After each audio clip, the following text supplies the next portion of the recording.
As the 2025 academic year begins, South African universities are facing an overwhelming surge in applications. Institutions such as the University of Johannesburg, the University of KwaZulu-Natal reported hundreds of thousands of applications, with bachelors in education, nursing and social work among the most popular courses. Experts have called for a more sustainable education system to address the mismatch between university spaces, economic demands and the growing need for skilled graduates. And for more on this, we're now joined by Dr. Sheetal Bhoola of the University of Zululand, and she joins us now via our video link. Ma'am, thank you so much for your time this evening here on SABC News. I mean, some universities saying that they've received 30 times higher applications than what they can really accommodate in their institutions. Is this a good problem to have? Look, yes and no, in the sense that we can say, great, South African youth are eager about learning, about developing skills. And I think they've also adopted the understanding and culture that you learn to earn. But on the other hand, we need to also determine, can everybody go to university? I mean, is that realistic? There are other means and ways to attain skills and take one further. And, you know, yeah, the reality is also... Yeah, sorry there to cut you off. But Doctor, I just wanted to also find out when it comes to, you know, the high number of matriculants we are getting who do have university entrance, as opposed to the number of spaces available for first year students. Would you say then this becomes a major concern for the country when we can't really accommodate all of those who can actually be enrolled at our higher education institutions? Look, absolutely. And I think, you know, the Department of Education and the higher educational institutions need to communicate better. They need to articulate from the outset. If you want entry for a Bachelor of Social Science, Bachelor of Education, these are the benchmarks. What is also happening as well is that you are receiving Central Admissions Office, for example, in the province of KwaZulu-Natal, is receiving hundreds of thousands of applications. But are all of those applicants meeting the selected criteria for the qualifications that they are qualifying for? Also, I also generally believe that there's a general lack of education amongst general South African citizens in terms of what are the options out there when it comes to studying further. There's more to it further than university. There's TVET colleges, for instance, where there's special skills development programs, which, I mean, we've got scenarios, for instance, where you've got Bachelor of Social Science degree graduates unemployed and end up becoming self-entrepreneurs and so forth, and not following proper career trajectories. And then on the other hand, you're getting, for example, people that have skills and are actually building livelihoods. So there's a huge gap between the formal economy that can actually absorb these graduates. But for me, I think communication is key. I mean, when we apply at university as young adults, when we finish off at school, are young adults really informed? What can you do with a Bachelor of Arts degree? What can you do with a Bachelor of Social Science degree? Where does this take you? What is expected of you to build a career in this trajectory? How useful is this information? What about work-integrated learning objectives to feed into the demands of the economy? And Dr. Sheetal, I mean, when it comes to, you know, the applications, you know, universities receive, and you talk about the criteria, you know, for the qualifications that many of these students or prospective students apply for, you know, what are you finding? Would you say that, do you find that, you know, more and more of these students actually qualify for, you know, some of these degrees that they are applying for? Look, I can't comment on that because I haven't personally seen the statistics generally. But yes, I mean, you know, those that do qualify, I don't believe they should be stopped for applying and trying to enter university. You cannot also devalue the enrichment a university life gives a young adult. But at the same time, I believe that having false expectations of going to university, thinking then after a 3-year bachelor's degree within a very stagnating economy, you can actually earn a very decent livelihood in terms of where we are is a real misnomer. It is really unrealistic exactly where we are. UNISA, for example, is the largest university in South Africa. Their intake is what?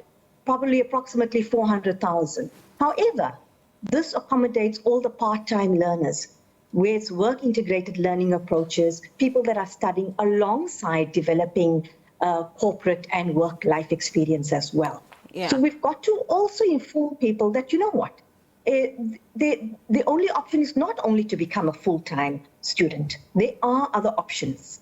You know, I had mentioned from my personal capacity as well that as a Bachelor of Social Science graduate myself, unless you do the self-work and discover and find a niche area for yourself, are you really informed by institutions, by places of learning, and by various career counselors that, look, if you take up this degree, these are your broad options? And as a simple degree like that, let me just inform you, you can go in a vast area into communications, project management, marketing, research, social work. You can go into psychology. The list is endless. And unfortunately, this impacts, of course, subject choices. And do first years really, are they really guided in terms of taking the correct subjects to actually say, okay, I want to build a career, a specialization, a niche area in this particular area. Therefore, I should be taking this particular subject area.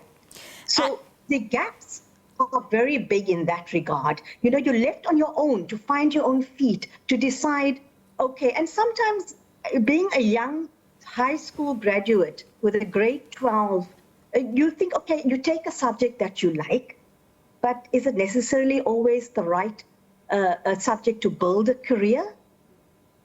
And maybe let's also talk about, earlier on, you touched on that there are various options available, you know, for post-matric and for those who have passed, you know, their matric exams. And maybe give us an insight in terms of, you know, when it comes to the capacity at our institutions. I mean, you've mentioned traditional universities. I mean, there are your TVET colleges. There are also, you know, other various, you know, private colleges available in the country. And for those who want to develop some skills, you know, they can always take that route.